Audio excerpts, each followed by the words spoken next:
microphone to you, and who has the microphone? Greg, you, Chris, please, right there in the front row. Hey, is this your first media day to go with footballs, or? No, I came after, so yes. Yeah, well, welcome. Thank you. Chris, go ahead with your question, sir. Calvin, does each team have its own personality within your overall culture, and how long does that, take to develop? I mean, you know the answer, right? Yeah. Sometimes I don't answer. What? Yeah, well, every team's different. No two teams are alike. I think this time of year, every team is working to form an identity according to those teams.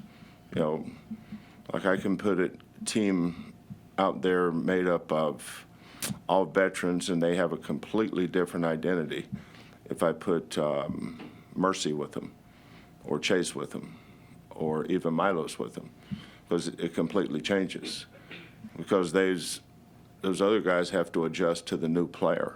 But that's why you practice. That's why you learn from all your early failures and things that doesn't work. You throw out things that do. You kind of store and move on down the road. But we have great kids. I don't take that for granted, because I know the kids that we recruit. I know their backgrounds. I know their fit. And I know their value. One of the reasons kids just choose to come here is we do a great job at creating value with them.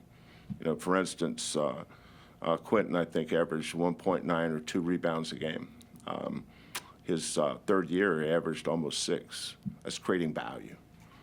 He went from guarding, we've had guys, not necessarily Quentin, other guys guarding terrible defenders. And then by the time they left here, they were guarding the other team's best player. That's creating value. It's not just scoring. You're pretty shallow if that's the only way you evaluate a player, whether he scores or not. We got a lot of guys don't score, but we win championships with them because they have value in other areas. We'll hear in the back right, Chris. Coach, a lot of your starting squad is returning, with the exception of Jamal, who a lot would say was your driving force or leader on the court. From who you've seen so far, has anybody stepped up to be that on-court captain? So I've lost Damian Dotson, 42nd pick, Jarris Walker, number 8 pick, Marcus Sasser, number 25 pick, Jamal Shead, number 40, whatever he was. Every year we lose really good players, every year. This time last year, every year there's a narrative that you have that you want to ask, and that's a fair question to ask. But the narrative last year, what was it going to be like going to the Big 12? How will you make your adjustments? Not one time in the summer did I ever think about adjusting to anything in the Big 12. What I was concerned about was replacing 4 starters. We had to replace Jarris Walker. We had to replace Marcus Sasser. We had to replace Tremont Mark.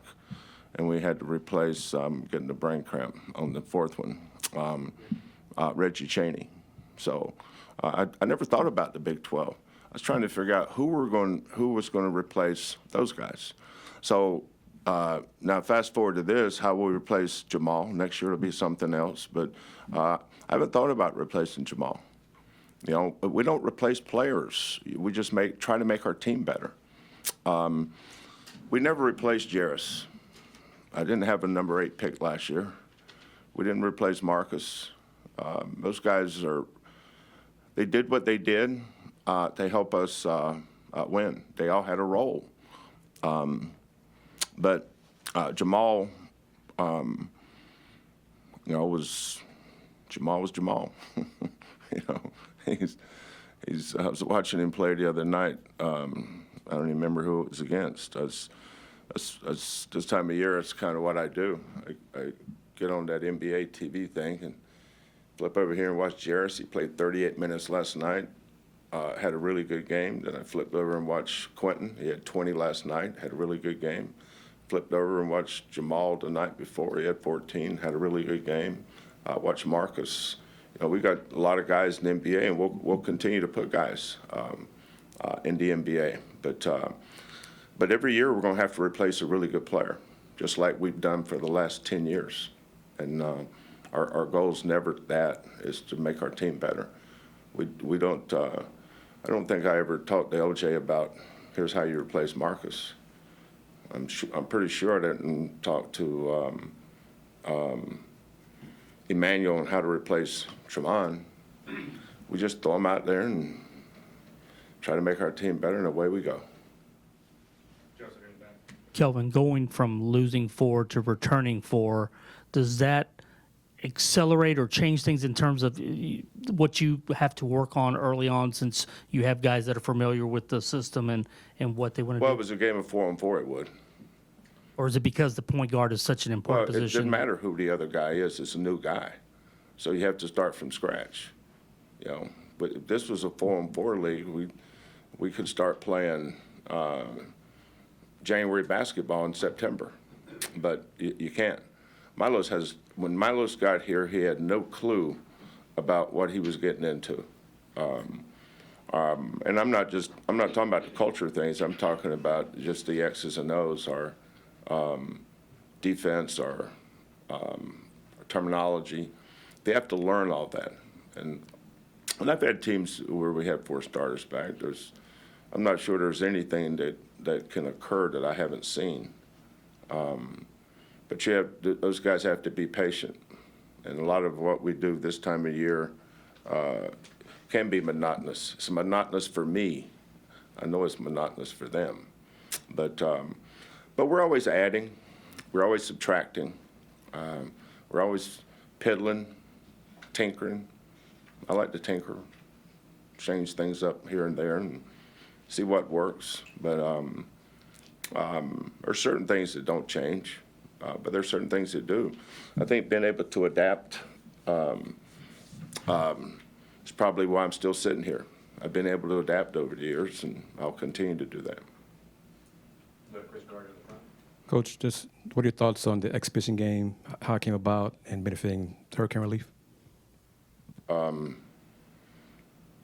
Just a way to give back. Buzz called me. I said yes. Called administration, asked for the date. Yes. The time. Yes. Done deal. That's how it came about. Calvin, has NIL changed how you go about recruiting Yes. and What's with the questions, Chris? Come on, man. Give me a question. You're making a statement, and then you ask me to verify your statement. What's the question? how has NIL There you go. changed There you go. how you go about recruiting? NIL has obviously changed your recruiting. So how have you adjusted, right? Okay. It's made us make decisions on who we can and can't take based on our budget. What's the football coach's name at Baylor? Yeah, he said something at Football Media Day I thought was so true. They asked him what was the difference in his recruiting from one year to the next. He said, we got more money. That's how you recruit today. For old timers, old school dudes, they cringe when they hear that. But that's part of adjusting and adapting.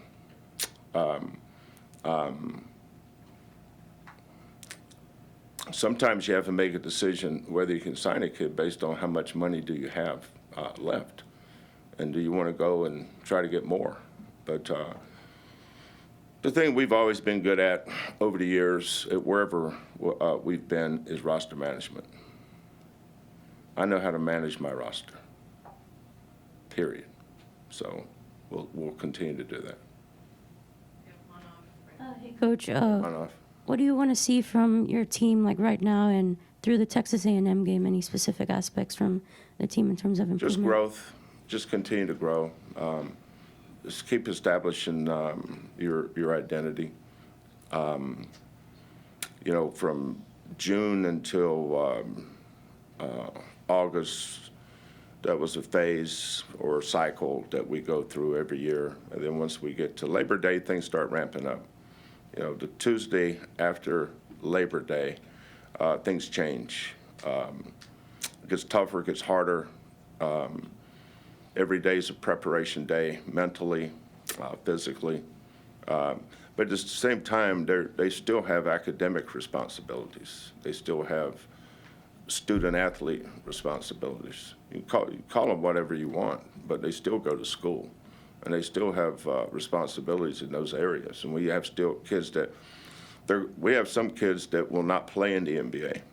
Actually, most of our kids will not play in the NBA, but they will graduate. So I never lose sight of that. Being a basketball coach is not just coaching a game. Now, fortunately or unfortunately, and for older coaches, I don't think we really care about any of that stuff anymore, but developing these kids so they can leave here and be successful. Part of their storytelling is also part of their growth. I hear some of the stories that they tell about what they went through while they were here, and that's good, but it also signals the things that they've learned. A lot of times our words will reflect what's important to us and the things we've learned from. So I've been proud of that with all the kids that we've had, being able to maintain relationships with. I had a birthday the other day, and one of the first happy birthdays, and it was just this huge monologue.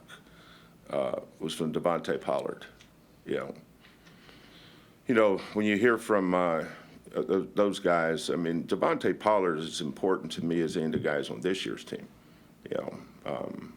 You guys are focused on this team. I've had 10 teams, and they're all important to me because I had the opportunity to coach somebody's son and be able to impact their lives. That's why you should get into coaching, and you should never lose sight of that.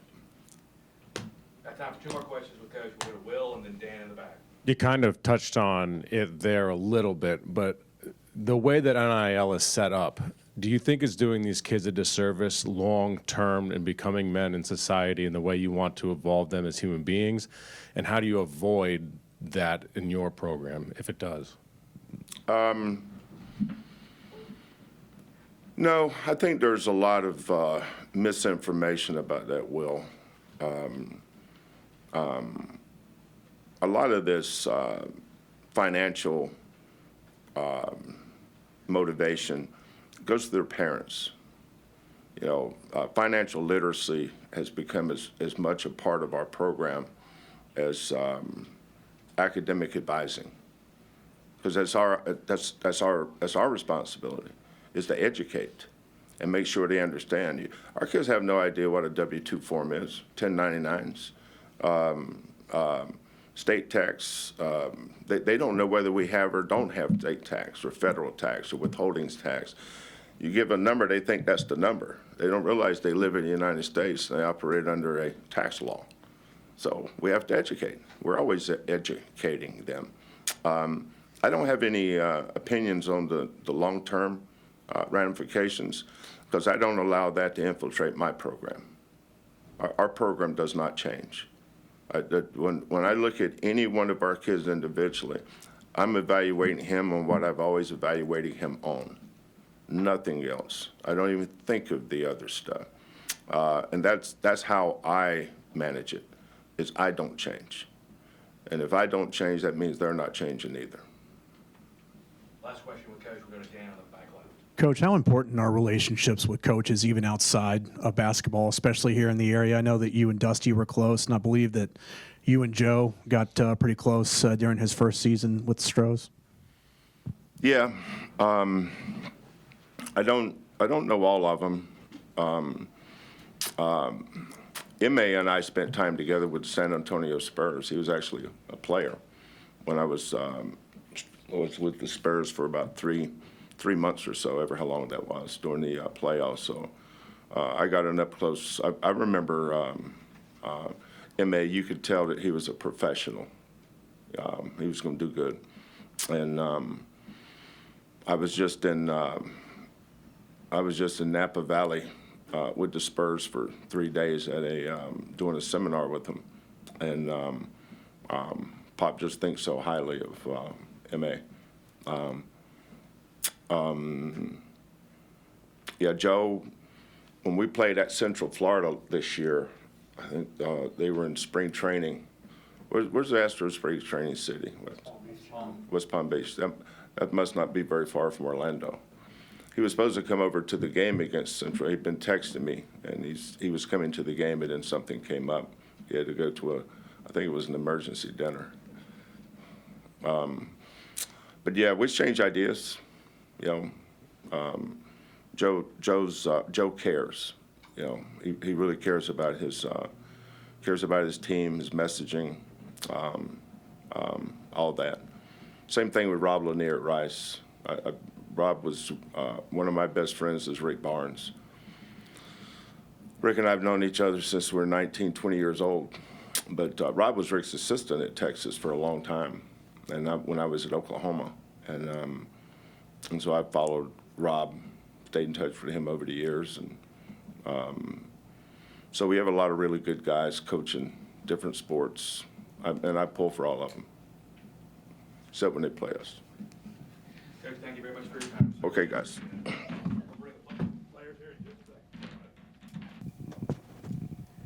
Emmanuel, how have you grown as a leader since your time when you first came here to now? Just learning how to pick up my teammates and just be a louder voice on the court along with all the other guys sitting at this podium.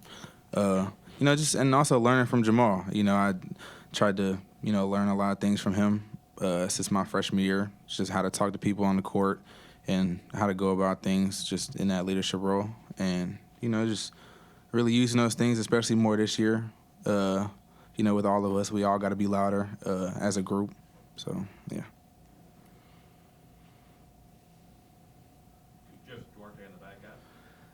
LJ, coach was saying that guys like Milos, when they come into the program, that may not know how things operate. Not even talking X's and O's, just the culture and the system. But having been a guy that was in those same shoes, what have you seen from him, and sort of what have you kind of helped him along the way, or advice you've given him? He's gonna be just fine. Like you said, I've been through it last year, so I kind of understand a lot of things that he's going through. But just understanding the standard and how hard you got to play here is probably the biggest thing. And just being able to handle coach's coaching, his coaching style, it's kind of tough for people transferring in. So I kind of just been a person that he could lean on, especially with me and him being roommates, so he could talk to me anytime about what he's going through. So he's never alone.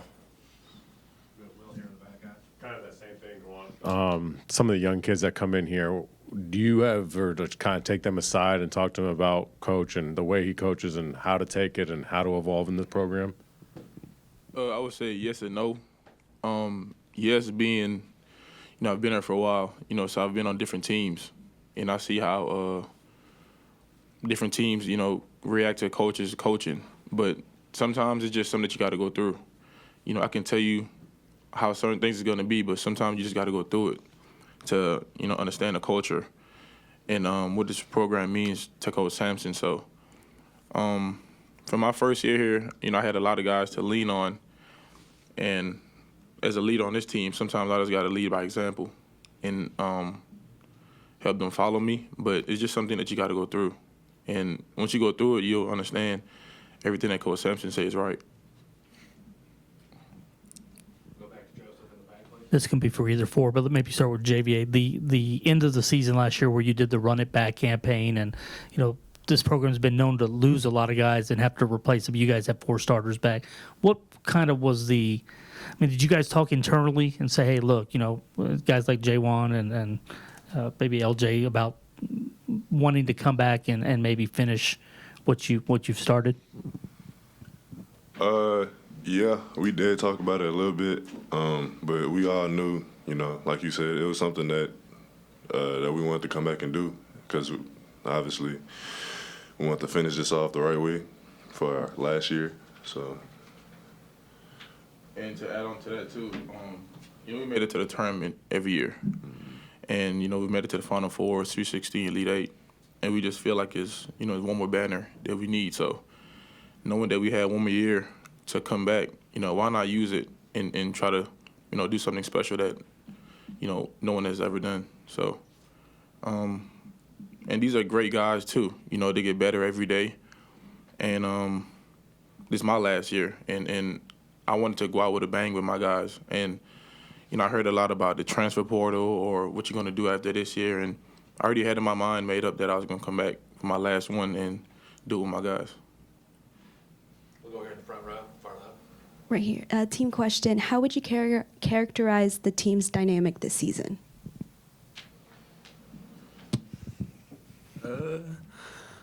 I would just say versatile because, like every year, we're really deep.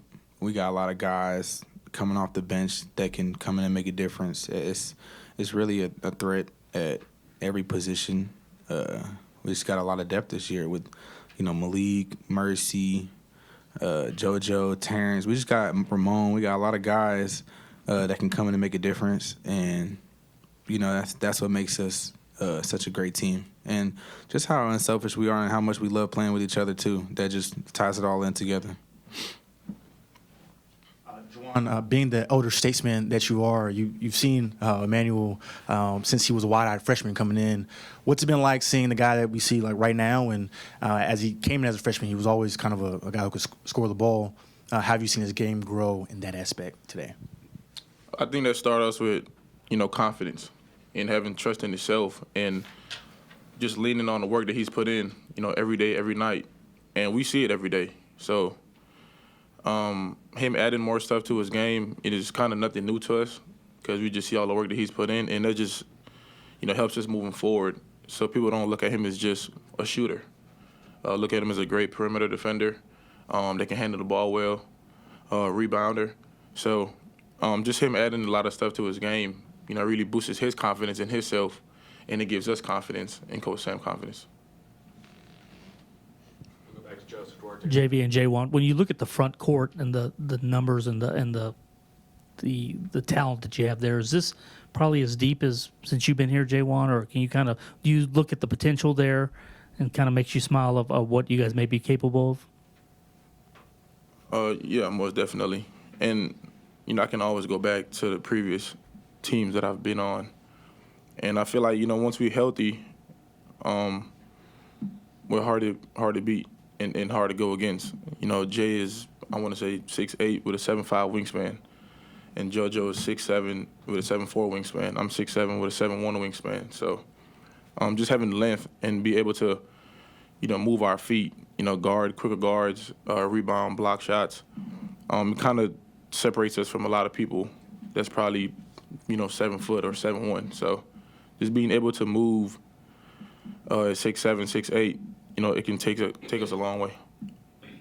Back here, Chancellor. For both the guards, obviously Terence was having a really good year up until he got hurt. What will it be like having him back, and what can he do for this team, a healthy version of him? Hopefully he'll pick up where he left off. But, not to put those expectations on him. He hasn't played in like 7 months or so, something like that. So we just expect him to come in there and play to our culture at the end of the day.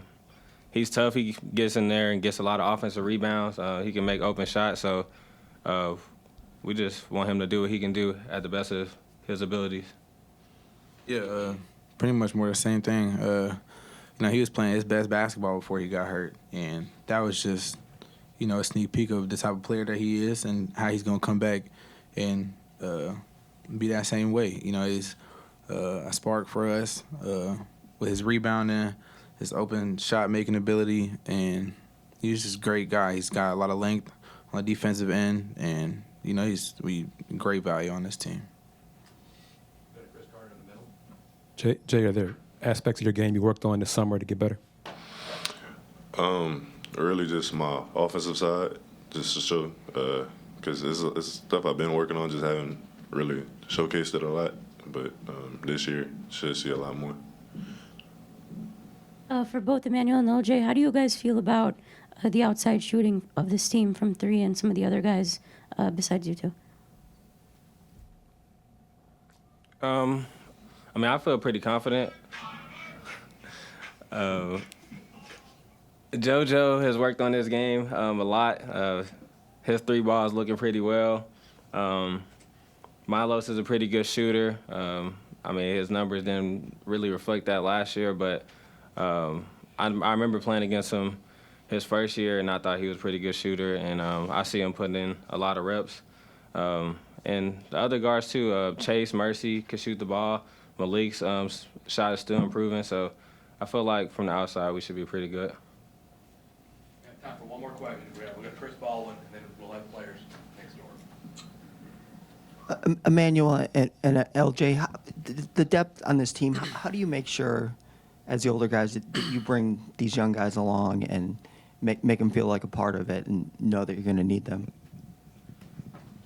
I mean, I feel like that comes a lot with practice and just experience, us being around each other and playing with each other. You know, we get used to each other, and you know, we encourage them every day in practice, and you know, they naturally get acclimated. And then, you know, with us, you know, teaching, especially the older guys, just helping teach the younger guys and bringing them along.